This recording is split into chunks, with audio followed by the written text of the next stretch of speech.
로마서 9장 1절에서 5절까지 제가 읽겠습니다. 나는 그리스도 안에서 참말을 하고 거짓말을 하지 않습니다. 내 양심이 성령을 힘입어서 이것을 증언하여 줍니다. 나에게는 큰 슬픔이 있고 내 마음에는 끊임없는 고통이 있습니다. 나는 육신으로 내 동족인 내 결의를 위하는 일이면 내가 저주를 받아서 그리스도에게서 끊어질지라도 달게 받겠습니다. 내 동족은 이스라엘 백성입니다. 그들에게는 하나님의 자녀로서의 신분이 있고 하나님을 모시는 영광이 있고 하나님과 맺은 언약들이 있고 율법이 있고 예배가 있고 하나님의 약속들이 있습니다. 족장들은 그들의 조상이요 그리스도도 육신으로는 그들에게서 태어나셨습니다.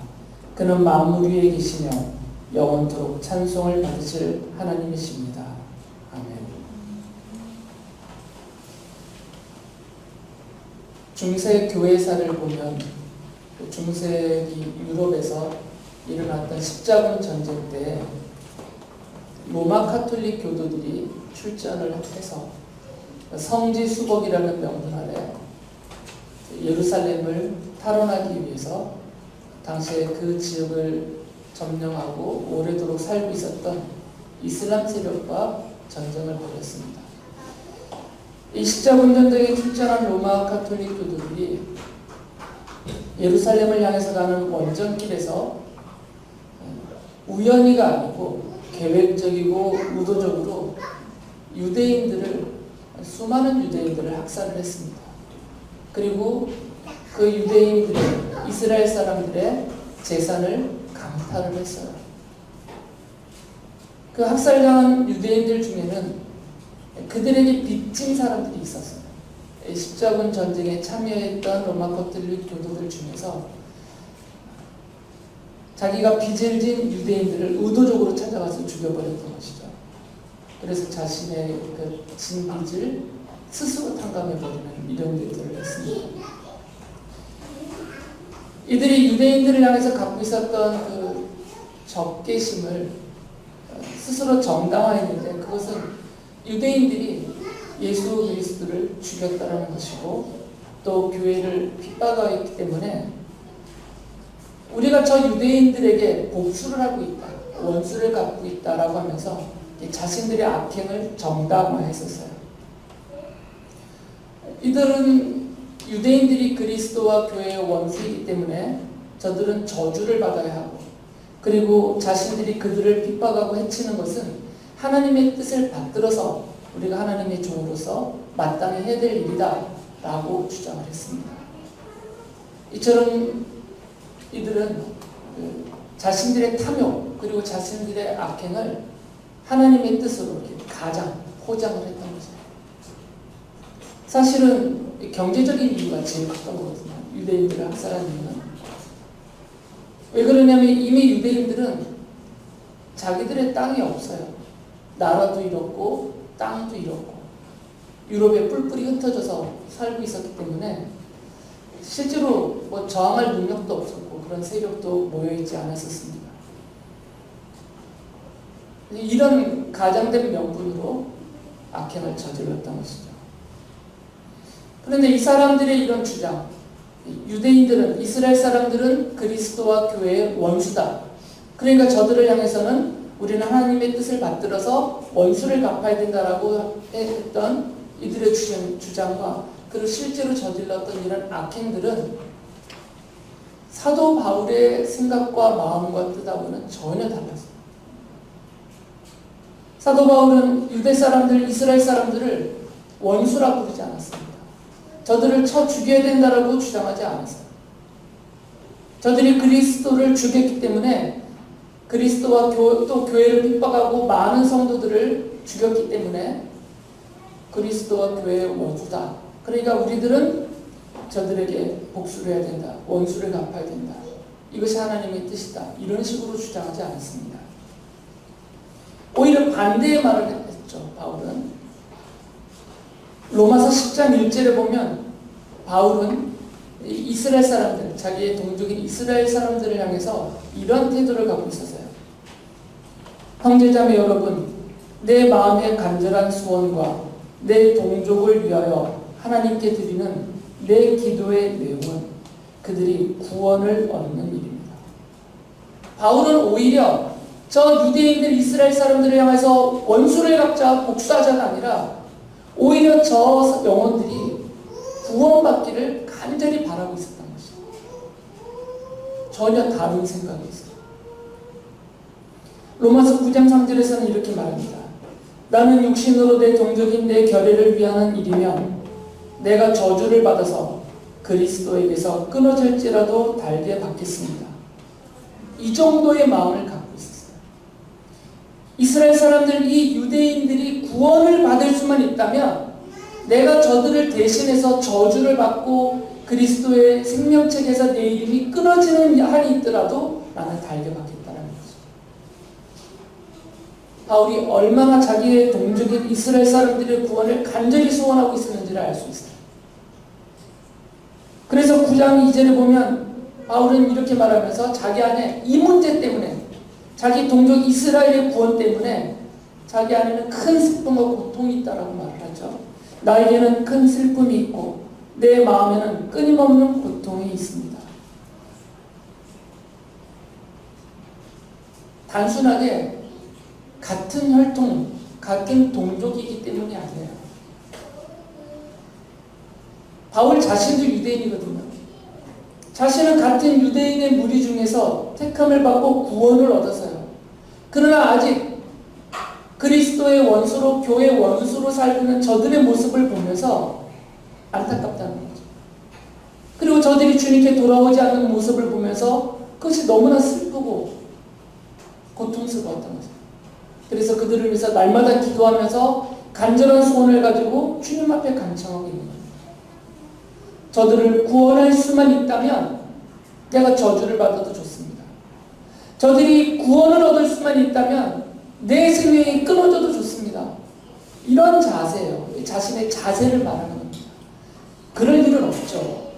주님이 사도 바울을 이렇게 끊어버리실 일은 없잖아요. 그러나 바울 스스로는 그런 각오로, 그런 자세로 자기의 동족 이스라엘의 구원을 위해서 간절하게 기도하고 간절한 소원을 갖고 그들을 향해서 목숨을 아끼지 않고 복음을 전하고 있다는 거죠.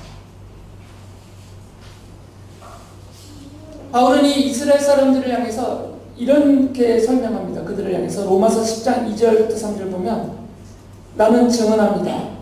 그들은 하나님을 섬기는 데 열성이 있습니다. 그러나 그 열성은 올바른 지식에서 생긴 것이 아닙니다.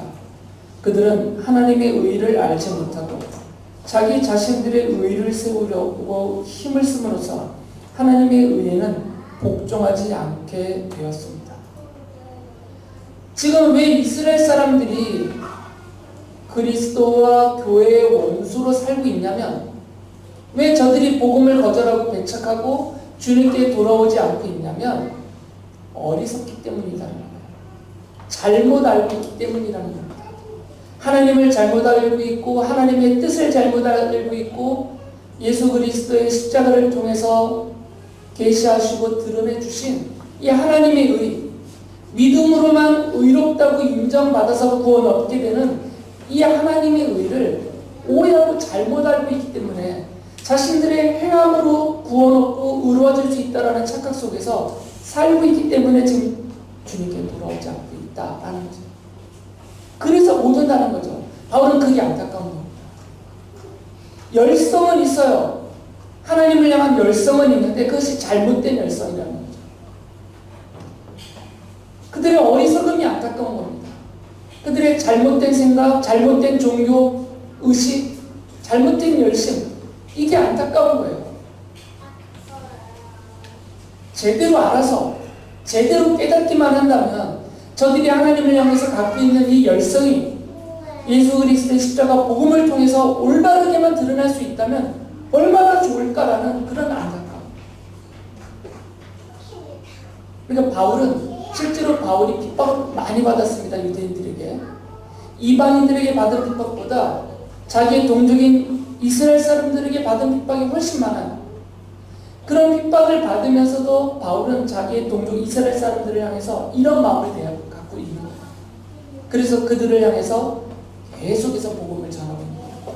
그들을 위해서 기도하고 축복하면서 한 사람이라도 주님 앞에 돌아올 수만 있다면 이라는 마음을 가지고 이렇게 애를 쓰고 있는 거죠. 바울은 하나님께서 이스라엘 사람들을 선택하셨다라고 믿고 있어요. 그리고 선택하셨다라고 말합니다. 그런데 그 선택이라는 것은 이스라엘 사람들이 주장하는 것처럼 그들만을 위해서, 그들이 이 땅에서 영광을 얻고 하나님의 백성으로 잘 먹고 잘 살게 하기 위해서 선택했다는 것이 아니라 이들을 도구로 선택하셨다는 말이에요. 예수 그리스도의 십자가 복음을 위한 도구로 하나님 이들을 선택하셨다라고 말을 하죠. 로마서 11장 28절에서 이렇게 말합니다. 복음의 관점에서 판단하면 이스라엘 사람들은 여러분이 잘 되라고 하나님의 원수가 되었지만 택하심을 받았다는 관점에서 판단하면 그들은 조상 덕분에 하나님의 사랑을 받는 사람들입니다. 하나님 이들을 택하였다는 거죠. 그들의 조상인 아브라함부터 하나님의 택함을 받아서 그 아브라함의 혈통적인 후손으로 출생한 이 이스라엘 사람들은 하나님의 택함을 받은 자들로서 하나님의 뜻을 받드는 도구 역할을 해왔다는 것이고 지금도 그런 역할을 하고 있다는 것입니다. 그래서 로마서 9장 4절에서 바울이 이 이스라엘 사람들의 가치를 높이며 이렇게 말을 해요. 내 동족은 이스라엘 백성입니다. 그들에게는 하나님의 자녀로서의 신분이 있고 하나님을 모시는 영광이 있고 하나님과 맺은 언약들이 있고 율법이 있고 예배가 있고 하나님의 약속들이 있습니다. 족장들은 그들의 조상이요 그리스도도 육신으로는 그들에게서 태어나셨습니다. 하나님은 이스라엘 백성들을 언약의 전달자로 택하셨어요. 그리고 그들을 사용하셔서 그 언약을 기록하게 했습니다. 그리고 예수 그리스도가 오실 때까지 그 기록된 하나님의 말씀인 구약 성경을, 그 언약의 말씀을 목숨 바쳐 지키고 보존하게 했어요. 다 유대인들이 한 일입니다. 이방 사람들이 한 것이 아니고 이스라엘 사람들, 유대인들이 한 일이에요. 이들의 이런 수고와 애씀을 통해서 구약 성경이 기록이 되었고 그것이 보존되었고 그것이 가르쳐주고 전달되어서 예수 그리스도의 복음을 드러내게 했다는 거죠. 그리고 실제로 사도들은 다 유대 사람들이었어요. 그리고 최초의 복음의 증인들은 거의 전부 다 이스라엘 사람들이었습니다. 하나님이 이처럼 이스라엘 사람들, 이 유대인들을 선택하셔서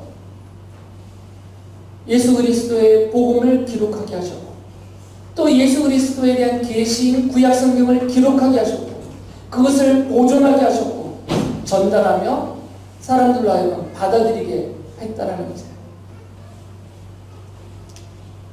그런 의미에서 교회는, 성도들은, 그리고 우리들은 유대인들에게 빚이 있습니다. 이런 복음의 빚이 있어요. 이스라엘 사람들은 우리의 원수가 아니에요. 이 십자군 전쟁의 탐욕과 악행을 포장하려고 주장했던 그런 더러운 주장 가지고는 안 됩니다. 이스라엘 사람들은 우리의 원수가 아니라 우리가 그들을 향해서 큰 빚을 지고 있기 때문에 빚을 갚아야 될 대상들이에요. 이 복음의 빚을 그들을 향해서 이제는 우리가 갚아야 되는 거죠. 하나님이 그들을 사용해서 성경을 완성하게 하셨고 예수 그리스도의 복음을 전하게 하셨거든요. 그들로 인하여서 복음이 이방 사람들에게 전파되어서 우리에게까지 전달되어서 우리가 예수님을 믿게 된 겁니다. 이스라엘 사람들이 없었다면 성경은 완성되지 않았습니다. 아니, 기록으로 완성되지 않았습니다. 그리고 그것은 보존되지 않았고 전달되지 않았습니다. 이들의 이 희생과 수고로 땅 끝까지 복음이 전파됐어요. 그리고 그 복음으로 인해서 교회가 세워지고 수많은 성도들이 구원을 얻게 된 것입니다.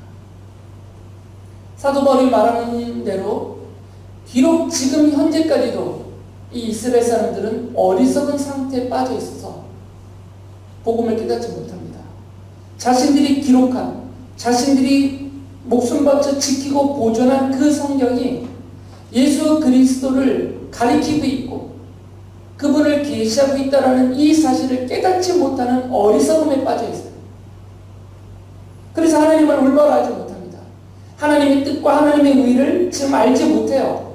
그래서 예수 그리스도의 십자가 복음을 받아들이지 못하고 믿지 못하고 있는 거죠. 바울이 그들을 향해서 안타까워했던 그 마음을 가지고 교회와 성도는 이 유대인들, 이스라엘 사람들을 향해서 안타까운 심정을 가지고 그들의 그 모습을 슬퍼하면서 그분들이 우리들에게 했던 것처럼 우리도 이렇게 복음의 빚을 최선을 다해서 갚아야 됩니다. 바로 그들은 구원을 얻어야 되는, 우리들을 통해서 구원을 얻어야 되는 전도 대상자들입니다. 복수와 원수의 대상자가 아니라 전도 대상자입니다. 사도 바울이 로마서 11장 1절에서 이렇게 말합니다. 그러면 내가 묻습니다. 하나님께서 자기 백성을 버리신 것은 아닙니까? 그럴 수 없습니다. 비록 유대 사람들이 복음을 받아들이지 않고 교회와 그리스도의 원수처럼 살고 있다고 해서 하나님이 그럼 그들을 버리셨느냐? 그렇지 않다는 거죠. 로마서 11장 11절에서도 이렇게 말합니다.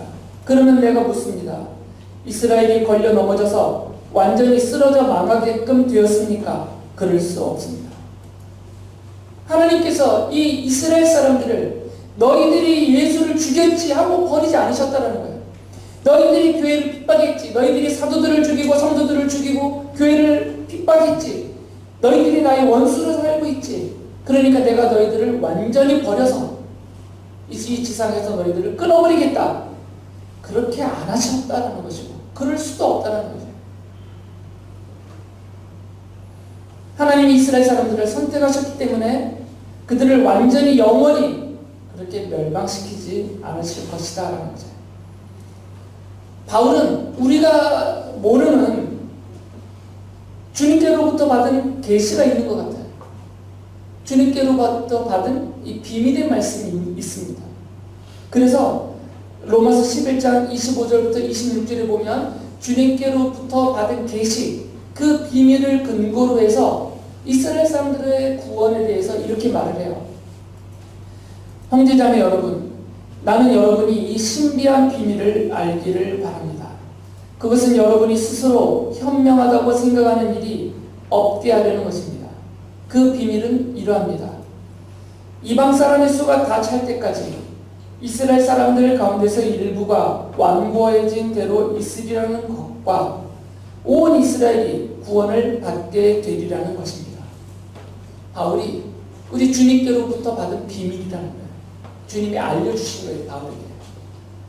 그 비밀의 내용은 두 가지죠. 하나는 하나님이 이방 사람들 중에서 구원하기로 택한 사람들이 주님께로 다 돌아오는 그 시기까지 이스라엘 사람들 중에 일부는 여전히 완고한 상태로 그리스도와 교회의 원수로 살겠지만, 그러나 때가 되면, 하나님이 정하신 때가 되면 이 기간 동안 여전히 주님을 믿고 돌아오는 이스라엘 사람들 뿐만 아니라 돌아오지 않고 있었던 이스라엘 사람들까지도 주님께서 돌아오게 하셔서 그들을 구원하실 것이다 라는 거예요. 아마도 이스라엘 민족 단위로 대대적인 회개와 주님께 돌아오는 이런 구원의 큰 일이 벌어지게 될 것 같다라는 거죠. 주님께로부터 그 비밀을 자기가 받았다는 거죠. 그래서 지금 이렇게 말해주고 있어요. 실제로 이스라엘 사람들은 그 중에 일부는 이 십자가 복음의 원수처럼 살아왔고 지금도 살고 있고, 바울이 말한 것처럼 그 시점까지는 여전히 그렇게 그리스도의 원수로, 십자가 복음의 원수로 살아갈 것이에요. 그러나 그 과정 중에도 이 원수로 살지 않도록 하나님이 이스라엘 사람들 중에서 선택하셔서 하나님을 믿고 복음을 믿고 하나님의 자녀로 남겨둔 사람들이 있다는 거죠. 이들은 이 과정 중에도 주님을 믿고 돌아와서 주님의 일을 하고 복음을 전하는 증인으로 살고 있고 지금도 그런 일이 있고 앞으로도 그렇게 될 것이다라는 것입니다. 바울 사도도 이스라엘 사람들이 자기의 동족이라고 해서 100% 모든 이스라엘 사람들이 구원을 받을 것이다 이렇게는 말하지 않습니다. 바울은 이사야 예언자의 글을 인용하면서 로마서 9장 27절에서 이렇게 말해요. 그리고 또 이사야는 이스라엘을 두고 이렇게 외쳤습니다. 이스라엘 자손의 수가 바다의 모래와 같이 많을지라도 남은 사람만이 구원을 얻을 것이다. 그리고 로마서 11장 5절에서 이렇게 말해요. 이와 같이 지금 이 시기에도 은혜로 택하심을 입은 사람들이 남아있습니다. 똑같다라는 것입니다. 이스라엘 사람들이 아닌 이방민족, 다른 민족과 그 사람들 중에서도 하나님이 구원하시기로 선택한 사람들은 믿음으로 하나님 앞에 남아있게 하시고 이들은 구원을 받게 될 것이다라는 거예요. 똑같은 원리로 이스라엘 사람들 중에서도 모든 이스라엘 사람들이 멸망받는 것도 아니고 100% 모든 이스라엘 사람들이 구원받는 것도 아니고 그 사람들 중에도 하나님이 구원하기로 택한 사람들이 있다는 거죠. 이방 사람들 중에도 하나님이 구원하기로 선택한 사람들이 있는 것처럼 이스라엘 사람들 중에도 하나님이 구원하시기로 선택한 사람들이 있다는 겁니다. 그래서 이 남겨진 사람들, 구원하시기로 남겨진 이 사람들은 하나님께로부터 은혜를 입어서 구원을 받게 된다는 거죠. 바울이 갖고 있는 생각 중에 하나가 뭐냐면 바울은 지금 주로 자기가 복음을 전하는 그 전도 대상자들이 누구냐면 이방 사람들이에요. 유대인들이 아니고 유대인들이 집단으로 집중적으로 모여 살고 있는 예루살렘과 유대 땅, 갈릴리 이 지역에서는 바울이 전도를 안 해요. 왜 그러냐면 처음부터 주님이 바울을 이방 지역으로 가서 이방 사람들에게 복음을 전하라고 이방인의 사도로 택하셨기 때문이에요. 그래서 바울은 주로 터키 그리고 터키를 건너가서 그리스 지역 그리고 나중에 로마 지역까지 이 지중해 연안을 중심으로 해서 그렇게 주로 전도를 하고 다녔어요. 그러면서 그 지역에 있는 유대 민족이 아닌 이방 민족들을 향해서 주로 전도를 했어요. 물론 그 지역에 살고 있는 일부 유대 사람들도 바울의 전도 대상자이기 때문에 바울이 너는 유대인인가 안 할까 이렇게 거절하진 않고 그들에게도 복음을 전했지만 바울이 주로 전했던 복음 전도의 대상자들은 이방 사람들이었어요. 바울은 그 과정에서 유대인들을 버리지 않은 겁니다. 이방인들에게 복음을 전하면서도 자기에게는 앞서서 제가 읽어드렸던 것처럼 아주 큰 슬픔과 고통을 가지고 간절한 소원과 기도라고 썼어요. 이방인들을 전도하면서도 이 자기의 동족인 이스라엘 사람들의 구원을 위해서 그런 자세를 계속 갖고 있었단 말이에요. 그런 마음이 있으면서도 이방 사람들에게 전도하는 이유가 있다라고 바울이 말해요. 그것을 로마서 11장 14절에서 이렇게 표현합니다. 나는 아무쪼록 내 동족에게 질투심을 일으켜서 그 가운데서 몇 사람만이라도 구원하고 싶습니다. 로마서 11장 31절에서도 이렇게 말해요. 이와 같이 지금은 순종하지 않고 있는 이스라엘 사람들도 여러분이 받은 그 자비를 보고 회개하여 마침내는 자비하심을 입게 될 것입니다. 자기가 더 열심히 이방 사람들에게 복음을 전하는 이유는 그것이 주님의 뜻이기도 하지만 자신의 전한 복음을 이방 사람들이 믿고 받아들여서 하나님의 은혜와 하나님의 사랑과 하나님의 약속과 구원과 영생과 복을 누리며 사는 모습을 자기의 동족인 이스라엘 사람들도 보고 우리도 저 사람들처럼 여지껏 그리스도를 배척하긴 했지만 이제는 우리도 예수 그리스도의 십자가 복음을 믿자. 그래서 우리도 저 이방 사람들이면서 주님을 믿은 성도들처럼 우리도 하나님의 은혜를, 하나님의 사랑을, 하나님의 복을, 구원과 영생을 누리자. 이런 마음을 갖고 돌아오게 하고 싶어서 그들에게 이런 거룩한 질투심을 일으키게 하기 위해서 내가 더 열심히 전하고 있다 이렇게 말해요. 바울은 바로 이 이스라엘 사람들, 유대인들이 구원을 받을 수만 있다면 자신이 저주라도 달게 받겠다라는 그런 마음을 가지고 있었고, 또 그들의 구원을 위해서 아주 간절한 마음으로 기도하면서 소원하고 있었어요. 그러면서 더 열심히 복음을 전하고, 그 이스라엘 사람들을 향해서 교회의 아름다운 모습, 교회와 성도들이 주님의 풍성한 베푸신 은혜를 받는 모습을 계속 보여주고 싶었던 거죠. 바울이 이런 이야기를 왜 로마 교회에 써보내겠습니까? 로마 지역에 살고 있는 거의 대부분의 이방 사람들이 살고 있는 이 로마 교회에, 로마 교회 이방인 성도들에게 왜 이 이야기를 하고 있겠어요? 두 가지 의도가 있습니다. 자기의 동족 이스라엘 사람들을 불쌍히 여겨달라는 거예요. 자기처럼, 자기와 같은 마음으로 이들을 불쌍히 여기고 안타까운 마음으로 이들의 어리석음을 벌하거나 꾸짖지 말고, 이들이 어리석어서 저러고 있으니까 오히려 안타까우면서 이들을 위해서 기도하고 이들에게 복음을 전해달라는 거죠. 자기처럼. 또 다른 하나는 뭐냐면, 당신들이 잘 살아야 내 민족이 구원을 받는다 이겁니다. 여러분이 잘 믿고 잘 살아야 그 모습을 보고 내 민족이, 내 동족이 질투심을, 거룩한 질투심이 일어나서 저들도 복음을 받고 돌아온다는 얘기예요. 그러니까 제발 좀 복음을 믿고 받아들인 성도답게 좀 잘 살아주세요, 이렇게 부탁을 하는 거예요. 지금 우리의 현실입니다. 왜 우리가 예수님을 잘 믿어야 되냐면, 그리고 예수님 믿는 사람으로서 우리가 왜 올바르게 잘 살아야 되냐면, 세상 사람들이 우리를 보고 이런 거룩한 질투심이 일어나서 이들도 복음을 듣고 주님 앞에 돌아올 수 있기 때문이에요.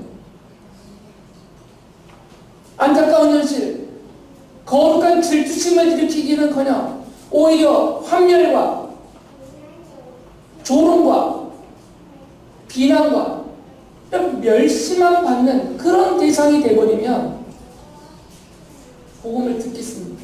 받아들이겠습니다. 아직 주님께로 돌아오지 않는 우리의 사랑하는 가족들이, 우리 부모님이, 형제들이, 남편과 아내가 나의 모습을 보고 거룩한 질투심이 일어나야 되는데, 내가 올바로 못 살면 그 거룩한 질투심이 안 일어난단 말이에요. 오히려 더 떠나버리죠.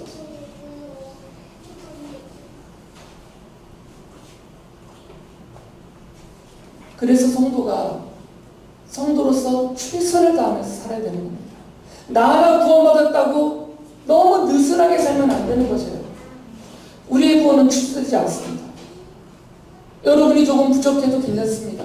구원받는 것에 문제가 없어요. 우리가 좀 부끄러운 인생을 살고 보잘것없고 형편없는 모습이 있다 치더라도 그런 우리들의 행위와 우리의 모습이 우리의 구원을 취소시킬 그런 근거가 되지는 않아요.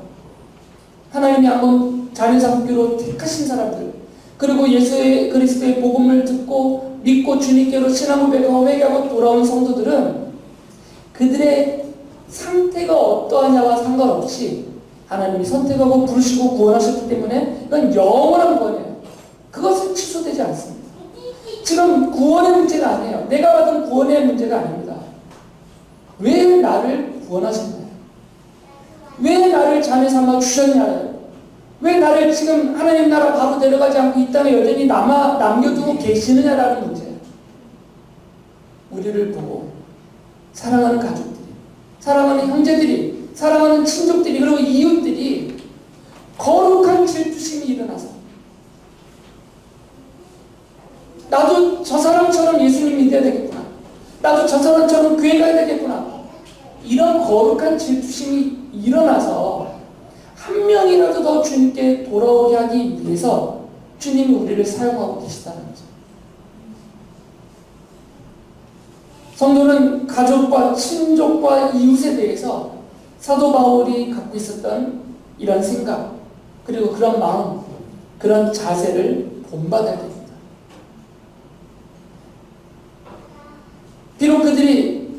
여러분들 성도들의 마음과 그 애쓰는 수고를 알아주지 않더라도 오히려 멸시하고 비난하고 핍박을 한다고 하더라도 성도들은 바로 그분들을, 우리의 사랑하는 가족과 친족과 이웃과 형제들을, 그들을 위해서 바울과 같은 그런 마음과 태도를 고수해야 돼요. 끝까지 가져야 됩니다.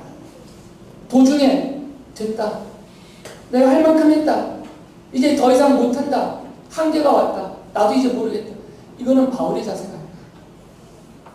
바울은 그가 마지막 순교를 당하는 순간까지도 아마 이 마음, 이 자세를 놓지 않았을 것입니다.